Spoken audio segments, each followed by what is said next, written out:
All right. Hello, everyone. Welcome. I want to wish everyone a happy 4th of July and welcome you to this new Facebook Live broadcast that we're going to be calling for now, and this is negotiable, Don't Boo, Vote. This is going to be a weekly series from the Forsyth County Democratic Party. My name is Jordan Lee. I'm going to be your host once a week on Saturday afternoons. And the whole point of this program is to keep you, the voter, informed with all you need to know about voting in the great state of North Carolina. I'll also be hosting interesting folks from a diverse range of backgrounds to discuss all kinds of issues relevant to the Democratic Party. Well, since today is Independence Day, to me it felt like the most appropriate topic seemed obvious, and that would be the right to vote. And when I think about it, is there anything more fundamental to our country's notion of freedom, liberty, independence, equality, freedom from autocracy than its citizens' right to vote? And in a recent video that the Forsyth County Democratic Party posted, we used the phrase, "the rules are made by those who show up." But I think it's really important on July 4th, on Independence Day, to note that showing up to vote hasn't always been an option for everyone. And it's shocking, but neither the original Constitution nor the Bill of Rights nor any other provision of the Constitution expressly guarantees the right to vote. And the reason for that is complicated, but it had to do with individual states might not have actually ratified the Constitution if there'd been too many rules.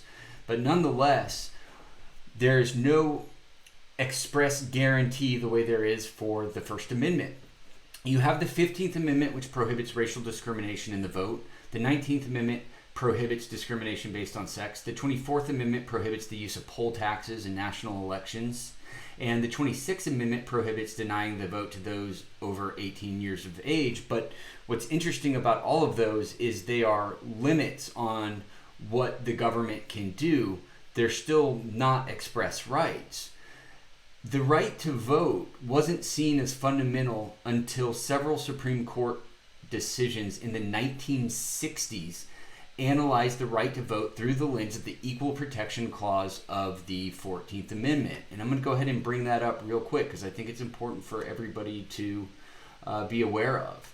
And it's actually this last part of the 14th Amendment where it talks about nor shall any state deprive any person of life, liberty, or property without due process of law, nor, now here's the clause, nor deny to any person within its jurisdiction the equal protection of the laws.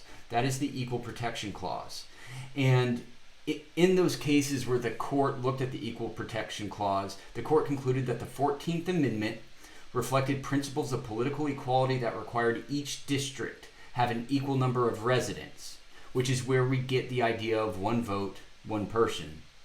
The court also decided that restrictions on who could vote would be subject to what's called strict scrutiny, which is the most demanding judicial standard that there is. It's very hard to pass a law that's subject to strict scrutiny. So once this standard was announced, the court quickly held unconstitutional virtually all restrictions on voting other than citizenship, residency in the jurisdiction, and being under the age of 18. And why I think this is important is prior to all this, you had practices so egregious as states holding white primaries that purposefully kept black candidates from being able to put their name in the ring and being able to not only govern but participate. So here's my point in this sort of long-winded explanation of the 14th Amendment and the Equal Protection Clause. The fundamental right to vote hasn't always been fundamental. People of color and women have fought for that right. They've died for that right. They've sued for that right. And it was a Democratic president in 1965 who signed the Voting Rights Act, which was designed to enforce the voting rights guaranteed by the 14th and 15th Amendment to the United States Constitution. My point is, it took work, it took activism. And there's nothing quite as heartbreaking in politics as when an organizer or an activist hears from a voter that that voter doesn't trust the process or that that voter thinks their vote doesn't count. Because here's the thing, those in positions of power who don't want the marginalized, who don't want the underrepresented, or the youth voting are counting on that kind of attitude. They desire exclusion. That's how suppression works the best, is exclusion. So don't let them win. Don't let the fights of those who have come before be in vain. Don't boo, vote. So today I have Drew Skilton here with us. He belongs to one of the most elusive voting blocks, Zoomers, or Generation Z. Quickly, in the United States, people aged 39 and younger, which is millennials and Generation Z, make up more than a third of eligible voters. Yet they're probably the least reliable voters. So a few statistics. In 2016, citizens 65 years and older reported a turnout of 70.9%. Those aged 45 to 64 years old came out 66%. 30 to 44-year-olds, 58.7%. And 18 to 29-year-olds, 46.1%. So you see a pattern. The younger the demographic gets, the less likely they are to vote. But here's the thing. It's not simply apathy or disinterest. There are a series of roadblocks that add up to discourage younger voters. And I think what I want to talk about today is how we can break this pattern and why youth turnout is so important. So I've turned to Drew, who I will be unfairly asking him to speak for his entire generation, but I'm also going to be asking for his help. But before I do, real quick, I would like to note a couple sources that I used for the above talk I gave on the 14th Amendment and the Equal Protection Clause. Constitutioncenter.org has a wonderful feature called the Interactive Constitution, which I would invite everybody to go and explore. Also, Carol Anderson has written a book called One Person, No Vote about the systemic and historic suppression of the black vote, which puts all of these issues into high relief. And I would highly recommend y'all checking out both of those sources if you can. So I'm going to go ahead and bring Drew on here. I've got him via Skype, and I want to make sure that I do this right. And here we go. Drew, welcome. Thank you for having me. No, we really appreciate this because I know I pulled you in on really short notice.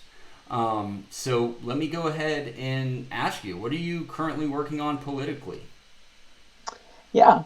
Well, I currently work on, I'm from Maryland, but I go to school at Wake Forest, so I decided to really be active in North Carolina politics, especially since it's going to be really close there compared to Maryland. And there's so much at stake, including the General Assembly, our Senate race with Cal Cunningham, and of course the White House. Currently, I am involved with the Terry LeGrand campaign. She is running for Senate District 31, and she has the potential to flip the Senate and really give a better future to not just my generation, but other generations when it comes to things like healthcare. I work with Chris Smith, who is running for county commissioner in District B, Forsyth County. And I also work with the college Democrats both at Wake Forest and in North Carolina doing communications work to help drive out the vote. Well, I guess I should have asked what you aren't currently working on. That might have taken less time. So that sort of activism is at your age. Would you mind telling the audience your age? I am 19. Yeah, 19. I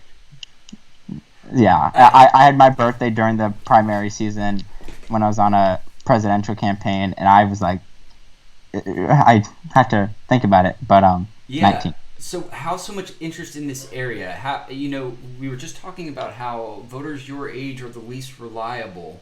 How did you get so interested in activism and part of the political world?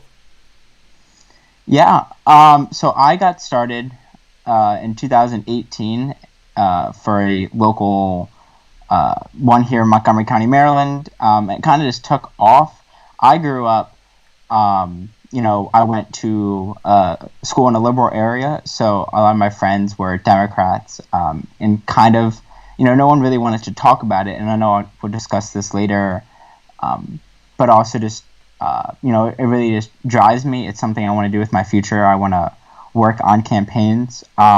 So, once I got to North Carolina and I got some wonderful opportunities that I'm grateful for, kind of just took off running, and the opportunities, once you see them, I try to go for them because I know a lot of these campaigns are going to make a difference, and I want to help in any way I can. Well, I want to take whatever magic you got and give it to other folks your age, because if they turned out above 44%, that would do a whole lot of good come November. So is your first time voting going to be this upcoming election?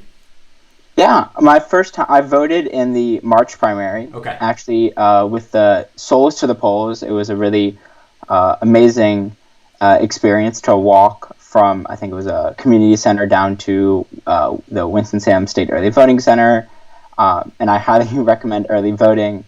But it was a great opportunity to, see other people go vote. But yes, this will be my first general election, and I am really excited for it. So at the risk of being called a fearmonger, I always talk to people about how important it is to vote this time in this election, especially every election we face is the most important election of our lives, but due to certain autocratic tendencies of current administration, I truly fear that it will be our last time to vote if we don't come out of this victorious. And so I am saying vote now because this could be it. So how does it feel to you to be voting? And again, I'm being hyperbolic, but this is the most important election we could ever participate in. So how does that, I know it's the most important one in my life, so how does that feel to you, and why does that matter to you to be voting? Talk about that emotional response.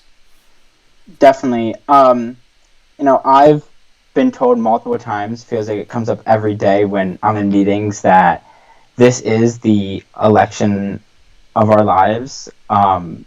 There's so much at stake. It's not just names on a ballot.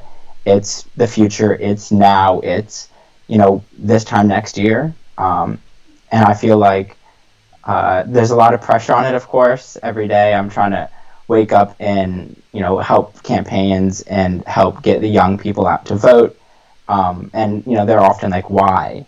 And just going through being like, there's so much on the line that you don't necessarily understand because it's not talked about a lot. But just trying to grasp everything and fully understand that, no matter what, November 3rd is, a huge day for everybody. If you're just going to vote or if you're going to volunteer, everyone just needs to really understand the importance of it for everybody, because it's not just, I do my own thing. I'm not big on, government. I'm not big in politics. I'll just go vote. But every decision made in government is going to affect you at some point. So it's really just having your voice. And my thing is, if you don't vote, and you could have, I don't necessarily want to hear you complain down the line because you could have made a difference in the elections. Drew, let me ask you that. First of all, I want to say I didn't say anything about Terry LeGrand. She's a fabulous candidate and a fabulous human being, and so that's very exciting that you're getting to help out there. What I wanted to ask is, for somebody like myself who wakes up sore in the morning and bones creaky and is growing old, if we come across somebody your age who seems sort of apathetic or disengaged, I hate to do this to you, man, but tell me, what can we do to potentially get them engaged? You had just mentioned the need to talk about how government affects every aspect of our life, or at least some aspect of our life. Talk to me about how I can connect with a younger voter if I'm put in that situation and I don't have somebody like you to back me up. Definitely. And this comes up a lot. I can't reach everybody. My group of friends and we can't reach everybody. There are volunteers just like you who will call these people. And if they pick up, that's a big if. I've certainly learned, they're going to ask, why is my vote important? And when I ask my friends, hey, why didn't you vote? Or I look at studies of people who don't vote, a lot of it is, I was busy or I'm not interested, because this notion that my vote doesn't matter. It was a 10,000 vote difference for, I think, Governor Cooper, or just over that Yeah. in 2016. But, your one vote could essentially turn out your friends to go vote, and it can set off, an effect of a lot of votes. In plenty of elections, the first one I worked on, we lost by 77 votes in a recount. And those are the gut-wrenching ones. And, as much as I want it to be a blow-away for every Democrat on the ticket this year, it's not. There are going to be elections even in Winston-Salem that are down to a T, and that could easily be 20 kids on Wake's campus. And when you talk to them, the big thing I would always push is your vote can make a difference. But it's not just your vote. It's not just the next 4 years. It's things like, the right to marry. It's your health care. It's minimum wage. It's school safety. It's funding for programs. Things that you don't necessarily that come up right away in your mind when you think Republican or Democrat, but you're voting for your future. And if you want, your idea to be, I didn't vote, because it doesn't matter, they're going to keep running it. But so many things even happen on the local level. The budgets form there. That's where, different organizations are run from that impact you on the daily. And those are the ones that often come down to really slim margins. Yeah, sure. And I would say the other thing is, and this is more long-term, not something that can necessarily be done in a few days or in a phone call, is continue to push your legislators to get rid of any kind of barriers for voting. Hey, talk about some of those that young people encounter. I just, for example, I was reading about how so many young folks today are digital only, that and we don't have this problem here because you can, let me get into this. You can register online and you can request a mail-in ballot, but you have to currently print the mail-in ballot and sign it. And I was reading about young folks who were like, we don't have printers, we email everything. And those little barriers start adding up. So give me some more examples, if you have any, of some of the barriers that college students your age or younger folks encounter trying to vote. Definitely. The first thing is obvious. It's and thankfully we started to roll out some online registration in North Carolina, but it's not at the full capacity. It's you want to register, and unless an organization like nonpartisan or even the county party is there registering people, which they do a lot, and I'm so thankful for that. It's you have to fill it out, print it. For most of my friends, I have to call my parents to find out my social security number because they don't know that. Yeah. And they're like, oh, that's too much. My parents are at work. I'll register later. And then they never register. It's, things like that. It's voter ID laws that were thrown out, at least for now. There's no saying if those are going to come back. And those are things that are in the General Assembly, too. It's things like, where are polling sites? Wake Forest currently does not have a polling site on campus, and I know they're trying to fix that. But certainly it's, I have to go get on a shuttle in the middle of a Tuesday when I have 5 classes today, and I have to go vote and wait in this line. And if I get up there, what happens if it's not? And thankfully for early voting in North Carolina, you can register the same day. I know plenty of stories of people who have had to, change the registration, or it's listed wrong on the form. But certainly, getting the General Assembly to continue pushing reform that breaks down those barriers to allow students to vote, make it easier on them, as well as make it easier on everybody else, is something that really needs to be done. And so what can we do is there an immediate solution? Do we just press upon how important it is to how the consequences are so great that it's worth that phone call to your parents this evening to get your social security number or whatever is needed to register? I'd say always update your registration. I haven't gotten my housing assignment, but the moment I get it for next year, I'm going to update mine and I'm going to send it in. It's really this big push of, if you have kids, it's getting them registered to vote. Because as soon as they're registered, and trust me on this, they will be called, they will be texted, they will be sent mail, they will be reminded when election day is, if they want it or not. It's going to come, but the first step is getting them registered. And for parents, it's much easier. Or say you have neighbors who have kids who just turned 18 or even 16, and it's really just pushing them to register, pre-register. They'll get flyers, they'll get information about election day, because then that's one less thing they have to do. And then continue pushing your local representatives to push for more reform every day. And I know we just had a bill pass that would impact the elections this year and gave more funding, thankfully, to make our our polling sites safer with the coronavirus. But definitely it's like that, and just talk to people, even the people, even if you talk to your best friend's son who's 18 or daughter who's 20, or get them to talk to them. It's really pushing for this idea that your vote matters, and then they hopefully would pass it on to their kids, because you can't reach every youth unless you start by getting youth to talk to their fellow youth. Yeah, I think that's great. Just encourage that engagement, and keep pounding on how important it is. Real quick, you brought up the coronavirus.